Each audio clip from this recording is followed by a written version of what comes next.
함께 보실 하나님의 말씀은 이사야 9장 1절로 7절까지 말씀입니다. 전에 고통받던 자들에게는 흑암이 없으리로다. 옛적에는 여호와께서 스불론 땅과 납달리 땅이 멸시를 당하게 하셨더니 후에는 해변길과 요단 저쪽 이방의 갈릴리를 영화롭게 하셨느니라. 흑암에 행하던 백성이 큰 빛을 보고 사망의 그늘을 진 땅에 거주하던 자에게는 빛이 비치도다. 주께서 이 나라를 창성하게 하시며 그 즐거움을 더하게 하셨으므로 추수하는 즐거움과 탈취물을 나눌 때의 즐거움 같이 그들이 주 앞에서 즐거워하오니 이는 그들이 무겁게 맨 멍에와 그들의 어깨의 채찍과 그 압제자의 막대기를 주께서 꺾으시되 미디안의 날과 같이 하셨음이니이다. 어지러이 싸우는 군인들의 신과 피 묻은 겉옷이 불의 섭같이 살라지리니 이는 한 아기가 우리에게 낳고 한 아들을 우리에게 주신 바 되었는데 그의 어깨에는 정사를 메었고 그의 이름은 기묘자라 모사라 전능하신 하나님이라 영존하시는 아버지라 평강의 왕이라 할 것임이라. 그 정사와 평강의 더함이 무궁하며 또 다윗의 왕좌와 그의 나라에 군림하여 그 나라를 굳게 세우고 지금 이후로 영원히 정의와 공의로 그것을 보존하실 것이라. 만군의 여호와 열심히 이를 이루시리라. 아멘.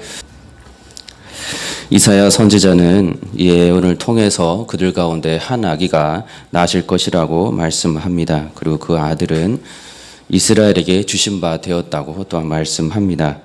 그 아들은 기묘자이시며 모사이시며 전능하신 하나님이시라고 말씀합니다. 영전하신 아버지라고 말씀하시며 평강의 왕이라 불릴 것이라 말씀합니다. 그 아들이 이렇게 불릴 것이라 말씀합니다. 기묘자라는 뜻은 원어로 기묘라는 명사형으로 쓰였는데 이는 놀라움, 경이로움, 매우 특별하다 그러한 뜻을 가지고 있습니다. 다시 말해서 이 땅의 여느 사람들과 똑같이 오실 그 아기로 오시는 한 분이 계시는데 그분은 하나님께로만 쓰였던 그 하나님의 속성을 모두 가지고 계시며 그렇게 놀라운 분이시며 그분은 경이로운 분이시며 보통의 사람들과는 전혀 다른 매우 특별한 분으로 오실 아기 아들 예수라고 말씀하고 있습니다. 모사라는 뜻은 원어로 상담자 그리고 위로자라는 뜻으로 이런 명사형으로 쓰이는데 이는 다시 말해서 누군가를 참 유익한 방향으로 잘 인도해 주는 분 또는 그렇게 하시도록 그를 도우시는 분이라는 뜻이기도 합니다. 신약에서 하나님과 예수 그리스도께서 보내주시는 성령님의 역할이 바로 이 역할을 우리는 말씀 속에서 여러 번 확인한 바 있습니다. 다시 말해서 이 땅의 그들 중에 이스라엘 가운데 한 아기가 오실 것이며 그분이 아들로 오실 것이며 또한 그분은 하나님의 모든 속성을 가지신 하나님으로 오실 것인데 그분은 하나님의 택하신 사람들을 위해서 그들을 도우시고 그분이 가장 잘 아는 뜻대로 그들을 가장 유익한 곳으로 인도하실 분으로 오실 것이라는 약속의 예언의 말씀입니다.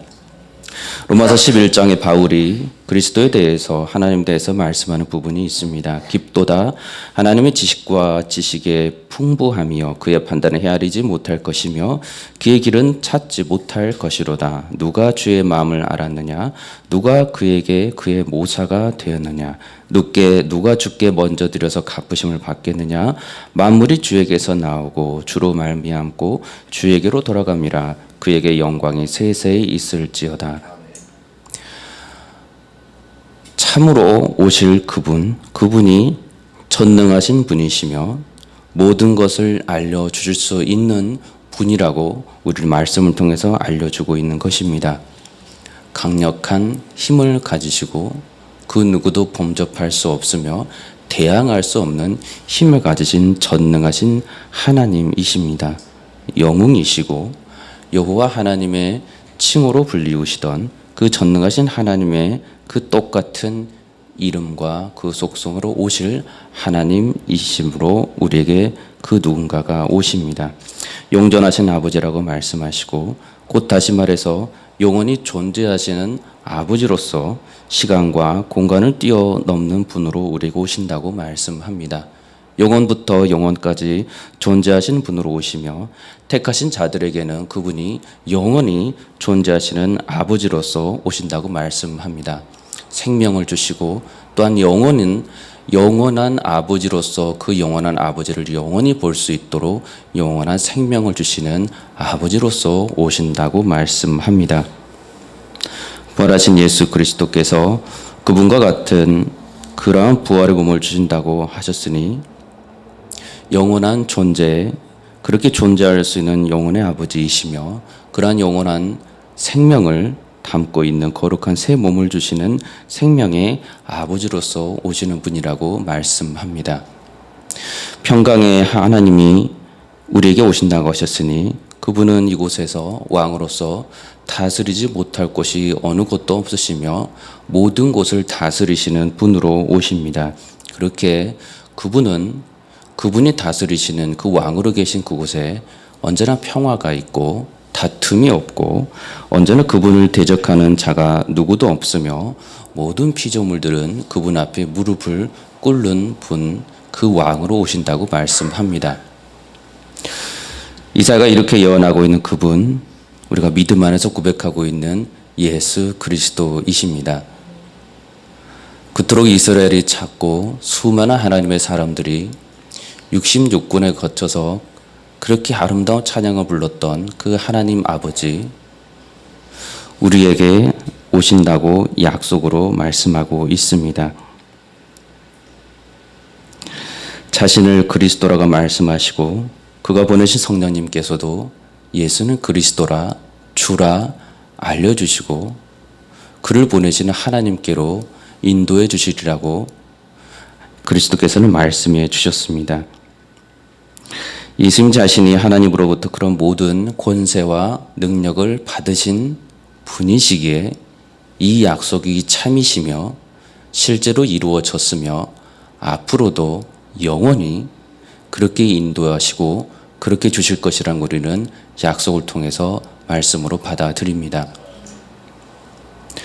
그 고마우신 예수님, 그 전능하신 예수님이 스스로를 말씀하십니다. 내가 곧 길이요 진리요 생명이니 나로 말미암지 않고는 아버지께로 올 자가 없느니라. 예수께서 이르시되 하나님이 너희 아버지였으면 너희가 나를 사랑하였으리니 이는 내가 하나님께로 나왔음이라. 나는 스스로 온 것이 아니요 아버지께서 보내신 것이니라. 이런 분으로 오신 예수님께서 구약과 신약의 그 동일한 모습으로 우리에게 나타나시기를 본체로서 하나님이시며 또한 하나님의 영광의 광채로 우리에게 나타나셨습니다. 에스겔에서 그 선지자가 말하기를 그 사방 광채의 모양은 비오는 날 구름에 있는 무지개 같으니 이는 여호와의 영광의 형상이라. 내가 보고 엎드려 말씀하시는 이의 음성을 듣느니라. 에스겔에서 보이셨던 그 그리스도께서 고린도후서 히브리서에서 바울과 또 하나님의 사람들에게 말씀합니다. 그 중에 이 세상의 신이 믿지 않은 자들의 마음을 혼미하게 하여 그리스도의 영광의 복음의 광채가 비치지 못하게 함이니 그리스도는 하나님의 형상이니라. 이는 하나님의 영광의 광채시요 그 본체의 형상이시라. 그 능력의 말씀으로 만물을 붙드시며 죄를 정결하게 하는 일을 하시고 높은 곳에 계신 지극히 크신 이의 우편에 앉으셨느니라. 여러분, 우리가 예수 그리스도를 고백할 때 하나님 아버지가 보이십니까? 성령께서 예수 그리스도를 우리로 하여금 고백하게 하실 때 하나님과 떨어진 조금 못하신 분으로서 예수 그리스도를 가리켜 주는 것이 아니고 이스라엘이 그렇게 고백해 왔던 여호와 하나님의 그 모든 본체의 속성과 똑같으신 성자 하나님으로서 우리에게 예수 그리스도를 보여주십니다. 하나님 아버지께서 회막의 영광으로 임하실 때 감히 쳐다볼 수도 없었고 그 영광을 바라볼 때 죽을 것만 같았던 그 이스라엘 백성들, 예수 그리스도께서 성령으로 우리에게 함께 하신다고 말씀합니다. 성도들이 그리스도로 고백하는 그 그리스도가 얼마나 영광스러운 분이신지, 얼마나 능력의 분이신지 우리가 믿음으로 이거를 바라볼 때 성령님께서는 더 명확하게 보여주십니다. 우리가 하나님과 동행하고 있습니다. 그 하나님께서 아기 예수로 이 땅에 오셨습니다. 그러니 어찌 찬양받기에 합당하지 않으신 분이시며 어찌 무한히 모든 피조물들은 마땅히 그 앞에 무릎을 꿇고 찬송과 경배를 돌려야 되지 않겠습니까? 이승께서 그리스도로 전능하신 분이십니다. 에베소서 1장에 모든 통치와 권세와 능력과 주권과 이 세상뿐 아니라 오는 세상에 일컫는 모든 이름 위에 뛰어나게 하셨다 말씀합니다. 베드로전서에서 말씀합니다. 하늘에 오르사 하나님 우편에 계시니 천사들과 권세들과 능력들이 그에게 복종하느니라. 요한계시록에서 말씀합니다. 하늘에 큰 음성이 있어 이르되 이제 우리 하나님의 구원과 능력과 나라와 또 그의 그리스도의 권세가 나타났으니 우리 형제들을 참수하던 자 곧 우리 하나님 앞에서 밤낮 참수하던 자가 쫓겨났다라고 말씀합니다.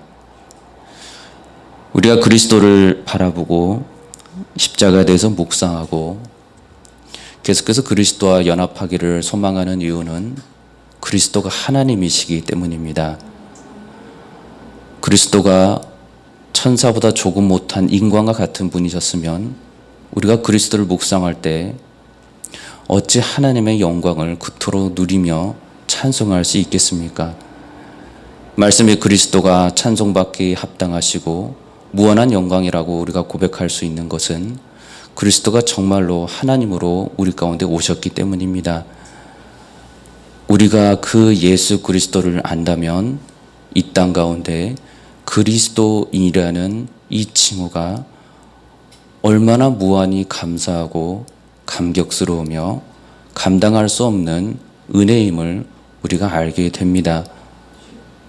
그리스도가 한 인간의 좋은 인간, 좋은 교훈으로 우리에게 다가올 때는 말씀은 나를 유익하게 하는 좋은 지도자의 글로 다가오지만 나를 구원하시고 나를 하나님께로 인도하시고 하나님 그 모든 영광으로 나를 또한 인도하실 그분이 예수 그리스도이심을 안다면 그분의 말씀을 들을 때마다 우리는 무릎이 꿇어지고 그저 감사와 겸손과 모든 교만을 감히 할 수 없는 그 영광 앞에 주 앞에 나아갈 것입니다. 우리가 그러한 복을 받은 자들입니다. 이 땅에 하나님께서 허락하신 모든 권위 질서 속에서도 그 권위가 하나님께 속해 있고 또한 사람이 그 권위를 따르곤 합니다. 조직이나 사람 개인의 역량에서가 아닌 모든 권위가 하늘로부터 나온 것이고 또 이 모든 권위가 하나님께 속해 있고 또 이 모든 권세와 능력과 모든 것이 하나님께서 예수 그리스도께 주신 모든 하나님의 권세와 능력입니다. 그렇게 이 땅은 예수 그리스도의 권세 앞에 반드시 순종해야 되고 복종해야 하며 무릎을 꿇어야 마땅합니다. 그렇지 아니하는 모든 소소한 것까지 다 하나님을 대적하는 것이고 그리스도를 대적하는 것은 창조주이시고 통치자이신 하나님을 대적하는 것이라고 죄악이라고 말씀합니다. 이 죄악은 누구도 살림을 받을 수 없는 죄악이며 하나님이 아니고서는 용서해 주실 수 없는 죄악입니다. 이 세상이 그러한 죄악들을 저지릅니다. 여전히 하나님 가운데 온전한 그리스도로만 구원의 길, 온전한 참된 생명의 길을 알려주셨는데 여전히 이 땅이 빛으로 오신 그리스도를 모른 척합니다. 사례가 부족한 것이 아니고 사례가 넘치고 죄 가운데서 구원해 주신 하나님 아버지와 예수 그리스도의 구원의 모든 증거들이 넘쳐나는데 여전히 눈을 가리우고 있고 여전히 귀를 닫고 있고 구원의 메시지에 그들을 사랑하시는 하나님 아버지의 예수 그리스도를 통한 이 놀라운 메시지에 그들이 관심을 기울이지 않고 있습니다. 여러분들이 그 가운데 관심을 기울일 수 있었고 그리스도께로 나올 수 있다는 것이 얼마나 크고 감사합니까? 시편의 시인들이 노래합니다. 옛날을 기억하고 주의 모든 행하신 것을 읊조리며 주의 손이 행하는 일을 생각한다 말씀합니다. 우리 하나님은 우리의 피난처시고 힘이시고 환난 중에 만날 큰 도움이시라 라고 말씀합니다. 이사 25장에서는 거룩하신 이가 이르시되 그런즉 너희를 누구에게 나를 비교하여 나를 그와 동등하게 하겠느냐. 너희는 눈을 높이 들어 누가 이 모든 것을 창조하였나 보라. 주께서는 수요대로 만상을 이끌어내시고 그들의 모든 이름을 부르시나니 그의 권세가 크고 그의 능력이 강함으로 하나도 빠짐이 없느니라. 전능하신 하나님이시기에 이 세상 만물을 창조하시고 하나님의 뜻대로 지금도 이끌어가고 계십니다. 인간은 유한한 존재이고 전능하지 못한데 전능하신 하나님을 흉내를 낼 때마다 그는 이 세상을 어지럽힙니다. 전쟁을 일으키고 그가 더 갖게 된 크고 강한 힘으로 약자들을 괴롭히고 강자들의 편에서 더 많은 힘을 자랑합니다. 다툼과 시기와 질투와 불신과 모든 혼란으로 만들어가는 것이 인간이 그토록 만들어가고자 하는 하나님의 속성, 큰 힘을 가지고자 하는 것입니다. 전능하신 하나님만이 전능하신 힘을 가지실 때 그 공의가 완전히 의롭게 섭니다. 인간이 전능하신 하나님을 따라서 그 힘을 흉내내려 하고 그 힘을 가지려고 할 때마다 그 자가 능력이 많든지 적든지 적은 대로 그는 하나님 앞에 이 세상을 어지럽히고 죄악 가운데로 인도할 것이고 큰 힘이 있는 자는 그 힘을 사용해서 하나님을 대적하는 큰 죄악들을 또한 저지릅니다. 이 세상의 역사가 그리웠고 이 역사는 사실상 또다시 우리에게 더 많은 것을 알려줄 필요가 없습니다. 그럼에도 불구하고 지금도 이 땅은 전능하신 하나님, 창조하신 하나님, 예수 그리스도를 보내주셔서 그래도 그들을 구원하시고자 하시는 하나님을 부인하고 따르지 않습니다. 이 땅에 오신 예수 그리스도 찬송을 받으셨습니다. 목자들에게 찬송을 받았고 큰 힘을 가졌던 종교 지도자들, 정치인들에게 있어서는 거부와 죽임의 위협을 받으셨습니다. 가장 강력한 힘, 세상이 두려워하고 있고 과거로부터 앞으로도 두려워해서 가장 힘쓰고 있는 극복하고 싶은 힘 있습니다. 그것이 바로 죽음입니다. 성경은 이 가장 강력한 힘, 죽음을 피해야 할 수 있는 자 아무도 없다고 분명하게 말씀합니다. 이 죽음이 아담과 하와로부터 그들의 불순종으로 인한 죄의 대가라고 분명하게 말씀하셨고 그렇게 모든 인간은 반드시 죽는다고 말씀합니다. 그렇게 이 강력한 힘, 사람을 죽음으로 내몰아가는 이 죽음을 이기기 위해서는 이 죽음을 발생시킨 죄의 악을 용서함을 받을 수 있는 힘이 필요하며 그 힘은 하나님을 대적함으로써 발생한 것이었기에 하나님께서만 용서해 주실 수 있는 힘입니다. 그리고 우리 하나님은 그 힘을 가지고 계신 분이십니다. 예수 그리스도를 보내신 것은 자신의 그 힘, 예수 그리스도를 통해서 십자가에서 모든 피를 흘리게 하심으로 정말로 그 강력한 힘, 세상 사람들이 언제나 두려워했던 그 죽음의 힘을 다 이기도록 하셨습니다. 그리고 부활하셔서 승천하셔서 다시 오시겠다고 말씀하셨습니다. 새로운 부활의 힘까지, 부활의 몸까지 우리에게 주시겠다고 말씀하셨습니다. 새 하늘, 새 땅을 우리에게 약속하시며 이 땅에 오셔서 전능하신 힘으로 심판주로 이 땅에 오시겠다고 말씀하셨습니다. 의인들을 따로 구별하셔서 상을 주실 것이라고 말씀하셨고, 그 상 주시는 분은 전능하신 분이시기에 반드시 그 상을 주십니다. 악인들을 부르셔서 그들을 심판하시고 영벌에 처할 것이라고 말씀하셨습니다.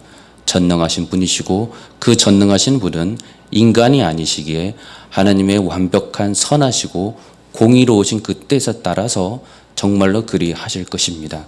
지금도 그리 하고 계시고 앞으로도 그리 하실 것입니다. 우리가 그 예수 그리스도를 믿고 따릅니다. 그분이 아기 예수로 이 땅에 오셨습니다. 저 여러분들이 우리 주 예수 그리스도를 그렇게 알고 살아가길 원합니다. 갈라디아서 말한 것처럼 그리스도께서 하나님과 우리 아버지의 뜻을 따라 이 악한 세대에서 우리를 건지시려고 우리 죄를 대속하기 위하여 자기 몸을 주셨으니 영광이 그에게 세세토록 있을지어다. 아멘. 우리 오늘 한 주간 주 안에 살아가면서 내게 생명을 주신 전지전능하신 우리 주 예수 그리스도를 바라보시며 그 구원의 힘을 힘입어서 성령 안에서 그리스도와 연합하여 거룩한 이 아름다운 복된 하루의 삶을 주 앞에 또한 살아가시기를 주의 이름으로 축원합니다. 기도하겠습니다. 거룩하신 아버지 하나님, 우리에게 생명을 주시고 거룩한 삶을 살아갈 수 있는 축복을 주심을 감사합니다. 정말로 전능하신 예수 그리스도를 바라보면서 이 땅에 풀리지 않아 보이는 모든 것도 염려하지 아니하고 오직 주 안에서 평강과 기쁨을 누리는 복된 삶이 되도록 주 안에 축복하여 주시옵소서. 감사드리며 예수 그리스도 이름으로 기도드리옵나이다. 아멘.